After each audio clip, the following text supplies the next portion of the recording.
Hai semuanya, balik lagi di Pakat 6. Kalau kamu ngeklik video ini, berarti kamu lagi merasakan gejala-gejala menurunnya produktivitas selama pandemi ini. Nah, di hari yang cerah ini, gue mau berbagi sedikit tips untuk stay produktif di masa pandemi, maupun tidak sih sebenarnya. Jadi, gimana untuk stay produktif in general gitu. Terutama kalau kamu mengidap penyakit, rebahan sentris gitu ya, dimana hidup kamu tuh memang berkutatnya di sekitar rebahan gitu ya. Jangan sedih, jangan merasa dijudge karena gue sering menjudge diri sendiri dengan kaum rebahan karena kelemahan gue memang selimut dan kasur. Karena selama beberapa tahun belakangan ini gue aktif di berbagai hal selain kuliah, gue juga kerja, ada YouTube dan sekarang punya podcast juga dan masih banyak project yang lain. Gue akhirnya menemukan hal-hal yang bisa membuat gue untuk stay produktif walaupun kadang jiwa ini pengennya rebahan terus. Jadi kita langsung mulai aja ke tips nomor 1. Nah, sebagai kaum rebahan, gue ngerti banget rasanya sulit untuk stay produktif gitu kan. Apalagi selama masa pandemi ini. Kita udah di masa pandemi selama hampir setahun ya. Kalau kita perhatiin ya, di awal pandemi tuh banyak banget yang produktif banget, ikut webinar ini, ikut webinar itu, olahraga, dan lain sebagainya. Tapi makin kesini, gue gak tahu ya ini perasaan gue aja atau gimana, tapi makin kesini gue merasa makin susah banget untuk stay produktif. Nah, ternyata setelah gue kulik-kulik, ada beberapa alasan yang menyebabkan kita tuh makin susah produktif selama pandemi ini. Yang pertama adalah rasa bosan atau terlalu nyaman. Jadi kita udah kelamaan di rumah, udah hampir kayak gak tau lagi mau ngapain ya kan. Terus atau bisa juga yang tadi gue bilang terlalu nyaman, seperti yang gue alami sebenarnya, karena safe place gue itu memang kasur dan selimut. Jadi sering banget gue ketika merasa stres dan merasa bosan, gue larinya selalu ke kasur gitu, karena itu adalah safe place gue. Nah, alasan yang kedua adalah tidak adanya perbedaan antara ruang kerja dan ruang istirahat. Kalian pasti pernah lah kerja atau belajar atau kuliah online di kasur. Nah, itu sebenarnya ternyata nggak baik untuk otak kita, karena secara tidak sadar otak kita itu tidak bisa membedakan antara dia harus kerja keras atau harus slow down. Dan bisa berakibat ketika kita harus bekerja, otak itu jadi malah melemah, dan ketika kita harus istirahat, otak itu nggak bisa istirahat. Nah, itu dia, karena dia nggak bisa ngebedain apakah sekarang kita waktunya istirahat atau waktunya kerja.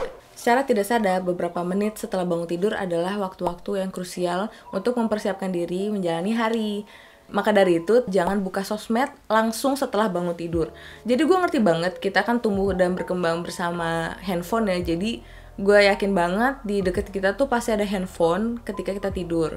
Jadi memang godaan untuk ngecek handphone dan ngecek sosmed pagi hari tuh gue yakin gede banget gitu. Karena memang dunia sosial media itu tidak bisa dilepaskan dengan dunia kita sekarang gitu. Nah, tapi resikonya ketika kalian buka sosmed langsung setelah bangun tidur adalah, kalau untuk gue pribadi ya, gue tuh jadi gampang kehook gitu loh. Mungkin kamu pernah ngalamin kayak, aduh gue pengen buka Instagram story deh sebentar kayak 5 menit, tapi ujung-ujungnya malah lebih dari 5 menit, setengah jam atau sejam gitu kan. Misalnya kalian buka Instagram di menit 00, terus habis itu oke deh menit 10 gue bangun gitu, terus tiba-tiba menit 10 udah lewat, dan entah kenapa kita seneng banget ngegenapin angka gitu kan. Setelah menit 10 lewat, udah deh menit 20 atau menit 30, terus nanti lewat lagi, udah deh ntar aja menit 45 baru bangun, dan kayak gitu terus. Dan itu bahayanya, kalian bisa kehook dan akhirnya nggak bisa bangun dan mempersiapkan diri untuk beraktivitas. Jadi apa dong yang kalian lakukan setelah kalian bangun tidur?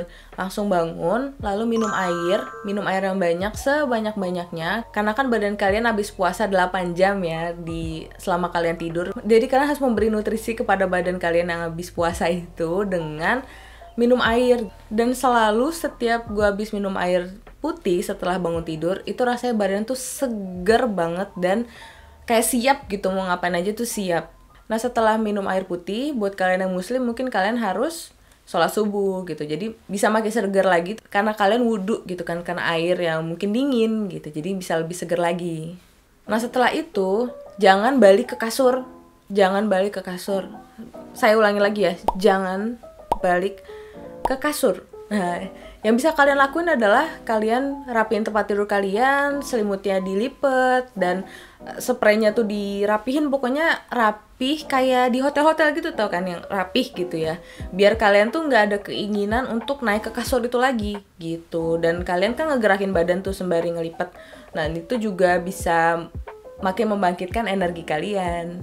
Nah, abis itu kamu bisa olahraga deh, entah stretching aja.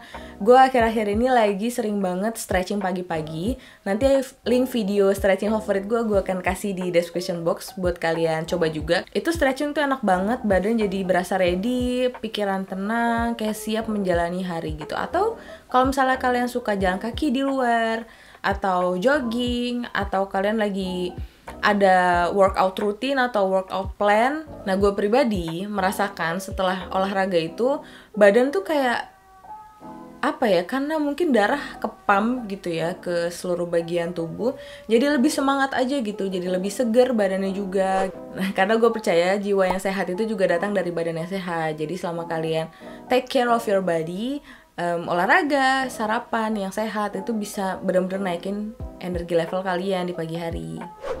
Nah, abis itu kalian bisa pakai baju kesukaan kalian, entah itu piyama atau kalian suka pakai dress atau pakai apapun itu. Yang penting yang bisa menaikkan mood kalian.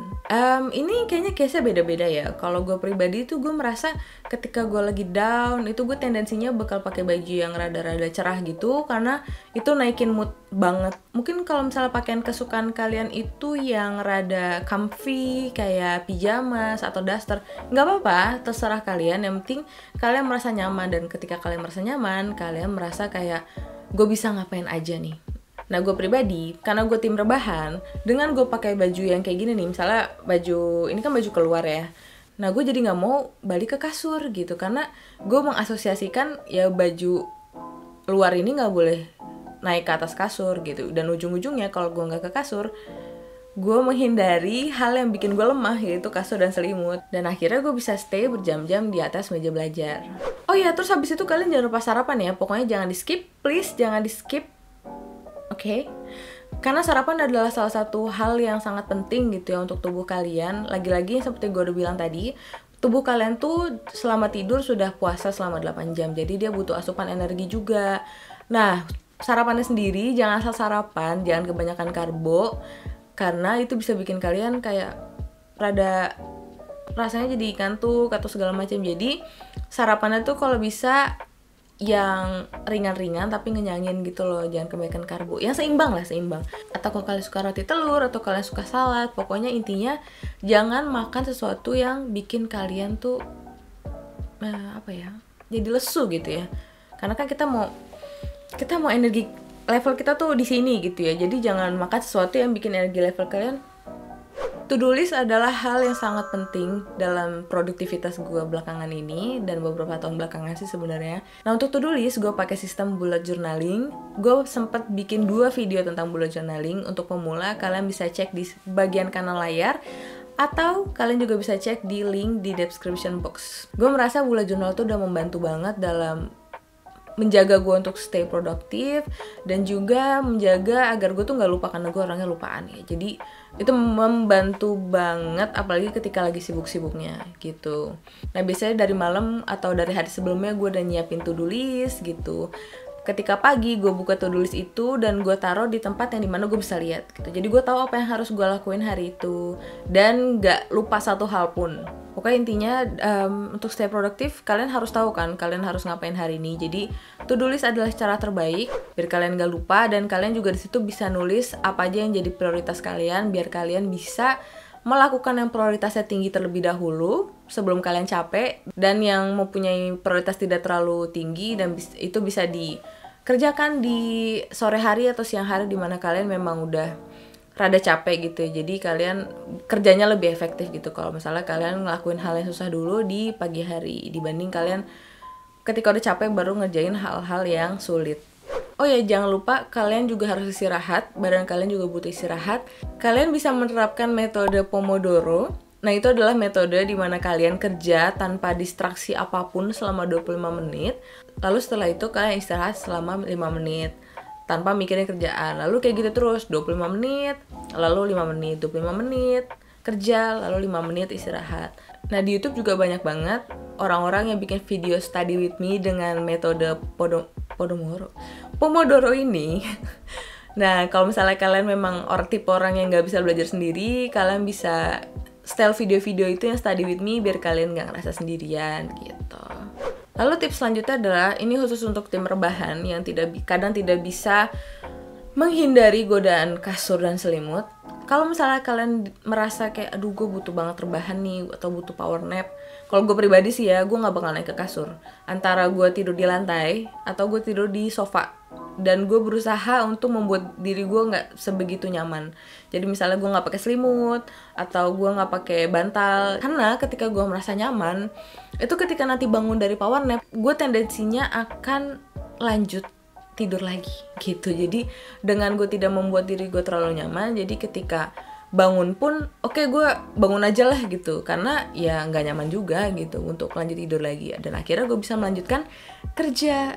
Kalau kamu produktif hanya bergantung sama mood, itu susah ya, rada susah, karena kan deadline nggak nunggu mood ya. Deadline tetap ada di situ dan akan selalu mengejar-ngejar kita. Jadi kadang memang badan itu harus dipaksa. Tapi jangan sampai melebihi dari batas yang kalian mampu. Kalau misalnya kalian emang butuh istirahat ya istirahat gitu. Jangan coba dengerin apa yang badan kalian mau gitu loh. Jangan sampai overwork, jangan sampai kerja terlalu berlebihan dan akhirnya jadi sakit gitu. Tapi kalau misalnya kalian merasa, ini kayaknya badan gue nih emang males aja sih, emang harus dilatih. Nah itu semangat untuk maksa badan kalian untuk bangun dari tempat tidur, stay produktif, stay di tempat kerja, lakuin hal-hal produktif gitu. Nanti ketika kalian istirahat pun kalian akan merasa lebih lebih tenang gitu. Kerjaan hari ini tuh udah selesai semua. Jadi sekarang gue bisa istirahat dengan tenang.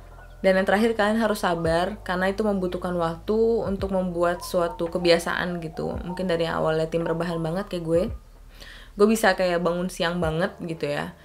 Tapi ya nggak bisa kayak gitu terus kan. Kalau misalnya mau sukses atau mau berkembang secara personal, memperbaiki diri, pasti kan harus memperbaiki hal-hal yang kayak gitu kan. Nggak bisa kayak bangun siang terus. Dan akhirnya gue perlahan sedikit demi sedikit belajar gimana sih tipsnya biar bisa bangun pagi. Nah gimana biar bisa produktif terus juga.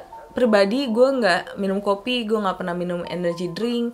Jadi emang hal-hal yang gue sebutkan tadi tuh adalah hal-hal yang bisa bikin gue produktif gitu, hal-hal yang bisa bikin gue semangat untuk menjalani hari. Dan lagi-lagi metode untuk tetap produktif untuk setiap orang tuh beda-beda. Kalian bisa cari research, coba-coba trik-trik dari orang-orang lain, kali aja ada yang cocok gitu di kalian. Dan semoga tips yang gue sebutkan tadi membantu untuk kaum-kaum rebahan agar stay produktif. Yuk bisa.